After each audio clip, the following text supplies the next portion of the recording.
Ladies, gentlemen, and all of those beautiful creatures in between, welcome to Horror Scream's Video Vault. I'm Luna Wolf, and I'm being joined here by Joshua Reale. Is that how you spell your surname?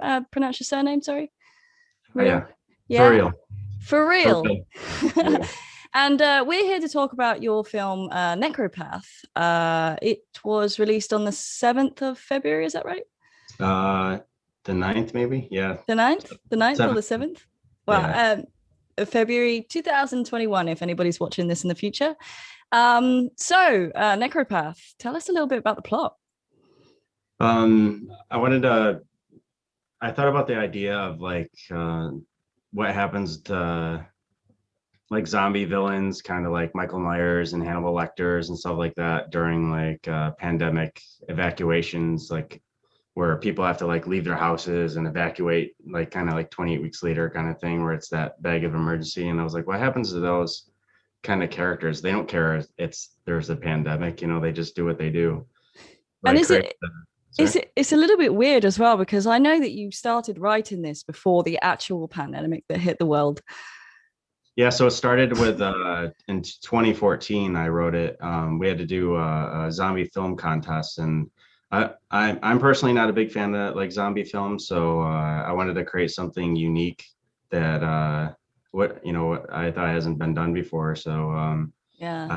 I wanted to base a zombie film based on an actual zombie rather than just people running from zombies and eventually getting eaten up and turning into zombies and all that stuff. So. And this festival that you were working with, is that the same festival that you met your producer Jeff? I do a Halloween attraction in Rome, New York, called KO Industrial Horror Realm, and Jeff came there one day, and he asked to shoot a film or shoot a scene for his film, and I always wanted to do films myself, and I never have at that point, just small commercials for my attraction, Mm. and so I got watching him make, do his scenes and stuff, and I was like, wow, he's a pretty cool guy, and like I want to team up with him. Maybe this is my end to try to make something happen. And then I ended up meeting up with him at a cafe, and then one thing left to another, and Well, led to. that sounds like a horror geek's wet dream. Yeah. Forgive me, but how did you? I mean, were you into horror movies when you were a kid, or? Yeah, like since I was little, I remember my dad used to always have horror movies playing like Oh all my the. God, my dad did too. I mean, yeah, I begged my dad to watch The Terminator. I don't know whether or not. Oh my God, are you serious? Yeah, That's like my favorite movie. he made me watch the making of first, Oh so my that God. then, because I was so little, but Yeah. yeah, wicked. So Yeah. I know exactly where you're coming from on that one. So tell me about your escape room. It's in a horror, it's in an asylum, is it? I heard. My Halloween attraction, it's Yeah. like a walk through haunted house kind of thing, but it's more geared for adults. Okay. And I base them on like war, and one's called Revelation. Uh, That's cool. got different ideas why people think the world's going to end, um, and then I branched out that attraction into an escape room called the Atrophy Escape Ward, and Hmm. we open that up randomly throughout the year too. And it's all these can be found on Facebook too, if you just type the names of them. That's really cool. Sorry, you've blown me off there. I was like, I'm going to go and do that now. So tell me more about Jeff. Did he, was he the DP as well, or? Yeah, Jeff did all this uh yeah, all the camera cinematography. work? Yeah. All the And camera work. I I don't know. did like I don't know the terms either. Don't worry. yeah, I did like 5% of it, but Hmm. he gets, yeah, I give him all the credit, and this it's just great working with him. And I think one of the most important parts about making a film is just having a good crew you can work with. Yeah. Everybody just vibes together, and I think that's the way, the film should be made. So. Oh, I absolutely agree. If you can't vibe with your crew, then you haven't got a head start at all. So tell me more about the crew. Was it a skeleton crew? Was it like a Yeah, handful pretty of? much. Like if you look at the credits, you're like, is this it really? Yeah, Um, it's a handful of friends. yeah, like Mo Isaac, the who played Skag, the main zombie kind of character in the film. He was He did a insane. yeah, he did a phenomenal job with his character. He blew away my expectations completely, and Yeah. it was just great working with him. He had to deal with like really intense. Well, we all did, but he was shirtless most of the time. He Yeah. had to deal with like intense weather conditions. I think when we shot the first part of it, it was like freezing cold weather, and then like the last part of the movie was like in the middle of summer and on top of a warehouse where all the heat has risen to So he suffered. 120 degrees. Yeah, it's pretty I intense. have heard that many directors come hand in hand with sadism. I don't know whether or not that's 100% true, but I can certainly Yeah. vouch for it on my side. I don't know anything about that. I don't know either. Maybe we should keep that one a secret. So Mo, this is his very first ever main role, is that right? Yeah, yep. He worked with Jeff on his films, but they were just kind of small in and Mhm. out roles. And then I just took him on. I was up on a ladder helping Jeff with a short film that he did. And when I was up on the ladder, the ladder kind of shook, and I like looked Sure. down at Mo, and I was like, "Whoa, what are you doing?" And he's like holding his face, and then all of a sudden he pulls his teeth out. Oh my goodness. That would And I have was like, was that a shock, or did you already know that he had like false teeth? No, I didn't even know. And then he pulled his teeth out, and I was like, "Oh my god!" And I asked him on the spot to be Skag and Necropath. So Sweet.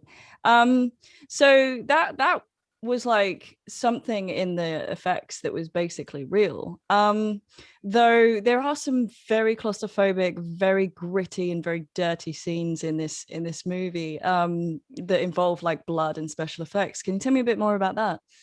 yeah, like we just kind of guerrilla styled all the special effects. I worked with Kelly Inman, who also worked with Jeff. She just helps like local filmmakers in the area just do whatever they want. But I think I definitely put her to the test with a lot in Necropath. She came up with a lot of last minute Yeah. uh, life saving things for me. I couldn't find my like silicone ear at the end, like because obviously, or yeah, lops his ear off because he can't stand the Yeah, yeah, yeah. sound of the horn. So So I you didn't couldn't find find one. it? She ended up making one like spur of the moment. I needed like knives to stick in people, and she made an apparatus. And Wow. You would have honestly watching it, you would have never have known that she would have had that many like inspirational like moments. It's mm, it's pretty smooth, and I actually really liked it. I'll Um be- the overall look of the movie is more artsy. Is there anything like that really inspired you to go down that road? It was um, very visually artistic, oh, nice. and I really liked that. But like I say, is there anything specifically that sent you Yeah, down that road? I mean, I know it's a lot different than what like a usual typical film, but I guess just doing my Halloween attraction for so long that it's like in a haunted house kind of environment. It's just all noises, and the lighting's kind of a certain way. And Yeah.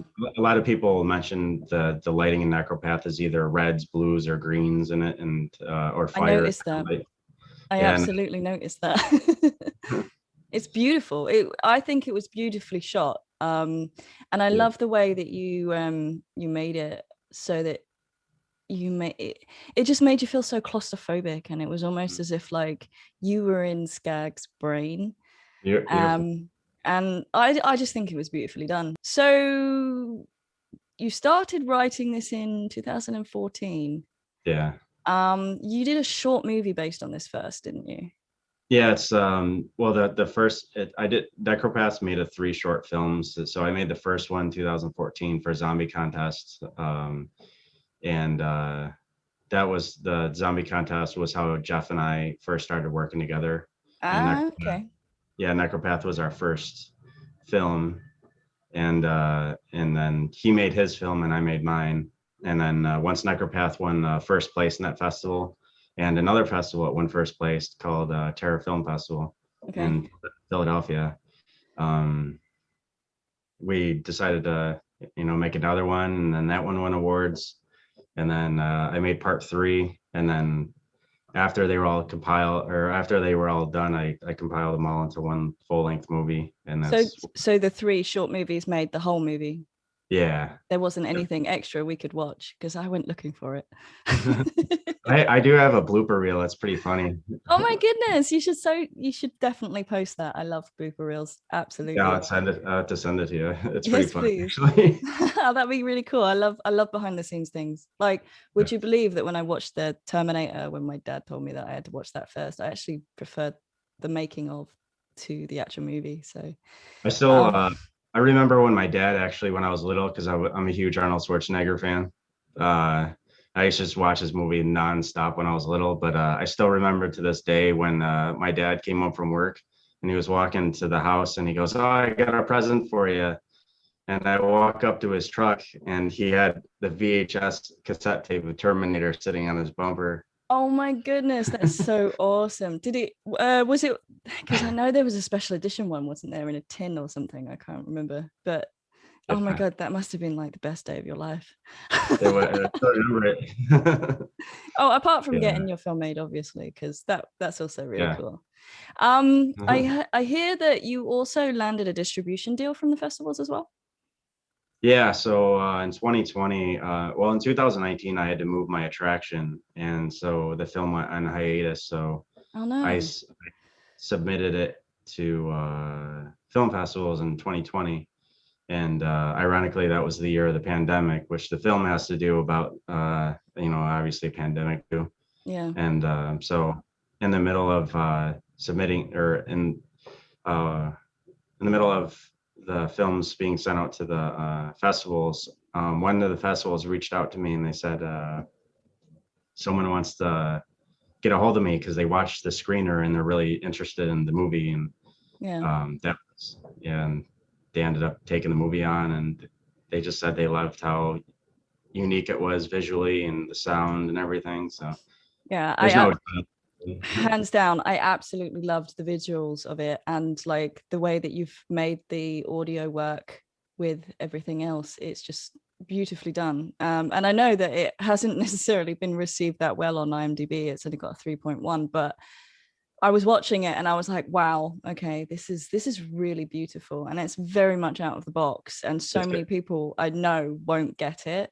Yeah. But at the same time, I'm just like, yeah, you've put a lot of thought into this. And being somebody who's also a filmmaker, I'm just like, wow, this is amazing. So how does it actually feel coming from like the concept to actually having it completed, showing it at festivals, and having a distribution deal? Like, how does that feel for you? That's kind of strange. It's like I almost feel like it's not really happening. It's kind of like I don't know. It's kind of a bad example. It's like getting presents when you're little and you're all Yeah. excited to get the presents, and then you get older and you're the one that has to do all the work now. So Yeah, I kind of know exactly how that feels. yeah, once But you're in the driver's seat, it's kind of like you're always paying attention to making it, growing and nurturing it. Like right now, I'm just focused on trying to advertise it, so I'm not really kind of realizing that it's actually out there, which I should, but And do you think you're going to make another one? of course. Maybe. Of course. I actually have the ideas for it right now. I thought of the ending of another Necropath, and I have another character, Ooh, psychological horror character that I'm working on. that sounds incredible. Oh, I can't wait. Yeah, So you've got it made, you've had it to the festivals, you've got your distribution. Now, where can people see it? Necropath can be what is it? You can watch it on Amazon Prime, Cool. YouTube, iTunes, Apple TV. I think it's pretty much everywhere. Sweet. And I definitely recommend it to people. I know that it, like I say, it's got 3.1, but I think it's worth more than that. But when it first came out, I think it caught a lot of people off guard, and I think it will. I think it still will. It's one of those artistic movies that literally just like if you're not paying attention to like what it really, because I even picked up like some of the 7 deadly sins, and I was like, oh, hang on a minute, is he doing the 7 deadly sins in this? Because like the thing and the thing and I was like, oh, greed and envy and all this, and I was like, oh, wait, maybe I'm wrong, but there's so much in this movie that if you just look beyond that surface, that is really beautifully done, and I'm so glad I watched it, and I'm so glad I'm talking to you. So Oh, thank you. Me too. well, thank you very much for coming on the show, and I'm gonna probably go and watch it again because I've probably missed so much in the first time round, I do a because couple of cameos in it. You probably wouldn't recognize me, but I'm gonna go look for you. I'm actually gonna go and look for you now. Thank you very much, and I hope you have a very nice evening. And to all you guys who are watching, if you want to smash that like button if you like the video, and if you want to subscribe for the next video, that'd be great. Thank you very much. See ya. Cool. Thanks.